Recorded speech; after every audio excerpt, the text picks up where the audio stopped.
কিছুদিন আগে আমি একটা বৃদ্ধাশ্রমে গিয়েছিলাম, সেই বৃদ্ধাশ্রমের দেয়ালে লেখা আছে, একটা মা লিখে রেখেছে, মা লিখে রেখেছে, বাবা এবার ঈদে তোর বাড়িতে আমাকে একটু নিবি, বাবা এবার ঈদে তোর বাড়িতে আমাকে একটু নিবি।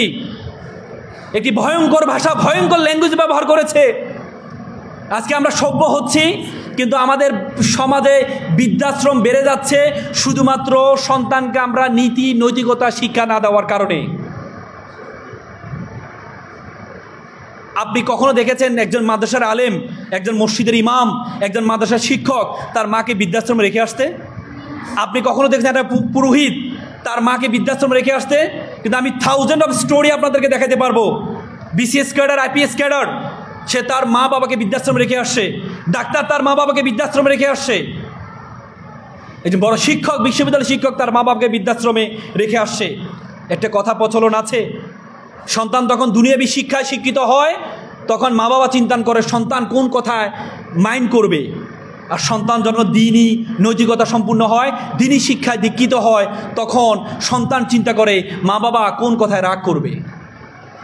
সুতরাং আজকে যদি সন্তানকে আমরা মোরালিটিতে শিখাতে পারি, তাহলে সন্তান কখনো পথভ্রষ্ট হবে না। একবার একটা ছেলে সফল হয়েছে আমেরিকাতে, ইঞ্জিনিয়ার। তার বাবা মারা গিয়েছে। বাবা মারা যাওয়ার পরে মা ফোন দিয়েছে যে বাবা তোমার বাবা মারা গিয়েছে, তোমাকে যেভাবে হোক চলে আসো।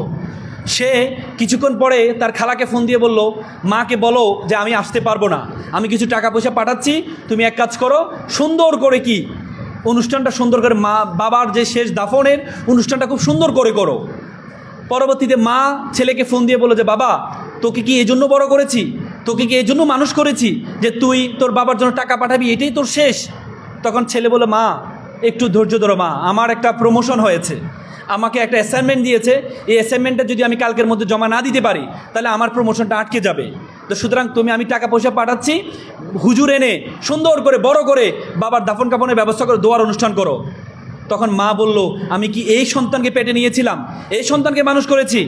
তখন ছেলে বলল, মা একটু আবেগী কম হও। আমি যখন ক্লাস 4-এ পড়ি তখন আমার দাদা মারা গিয়েছিল, আমি দাদার লাশের পাশে কান্না করছিলাম, তুমি আমাকে জোর করে স্কুলে পাঠিয়েছিলে, তুমি আমাকে বলেছিলে মৃত্যু মানুষ বরণ করবেই, এটাই স্বাভাবিক, বৃদ্ধ হলে মানুষ মারা যাবে, কিন্তু ক্যারিয়ারের সাথে কোনো কম্প্রোমাইজ করা যাবে না।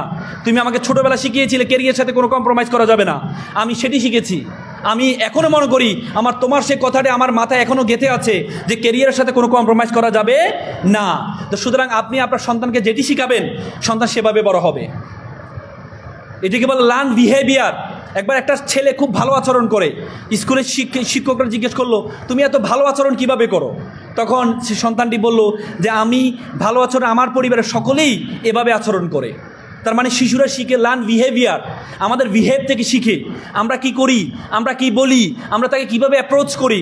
তো সুতরাং আপনাদের প্রত্যেকের যেই পরবর্তী জেনারেশন আসবে এটি নির্ভর করবে আপনি কতটুকু মেধাবী, আপনার মেধা আপনার মাথায় আপনি কতটুকু ঢুকিয়েছেন সেটার উপর নির্ভর করবে।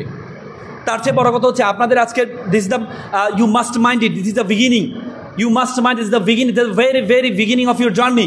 আপনাদের জীবন মাত্র শুরু হয়েছে, এই শুরুর জীবনে আপনার যদি মনে করেন এই যে শুধু রান্না করবেন, ভবিষ্যতে রান্না করবেন, পরিবার চালাবেন, তাহলে হবে না। নেপোলিয়ন একটা সুন্দর কথা বলেছে, if you give me good mother I will give you good nation. তুমি যদি আমাকে ভালো মা দাও আমি একটা ভালো জাতি উপহার দিব তোমাদেরকে। যদি আপনি একটা ভালো মা হওয়া যায়, একটা শিক্ষিত নৈতিকতা সম্পূর্ণ মা হয়, তাহলে তার সন্তান নৈতিকতা সম্পূর্ণ হয়। আজকে মাদ্রাসার বিভিন্ন সময় তোমরা দেখো যে মাদ্রাসার মানুষদেরকে একটু অন্যভাবে মানুষ তাকায়, ঠিক না? বলে যে ধনীর ছেলেরা মাদ্রাসায় পড়ে না, গরিবের ছেলেমেয়েরা মাদ্রাসায় পড়ে, কিন্তু এটা সত্য।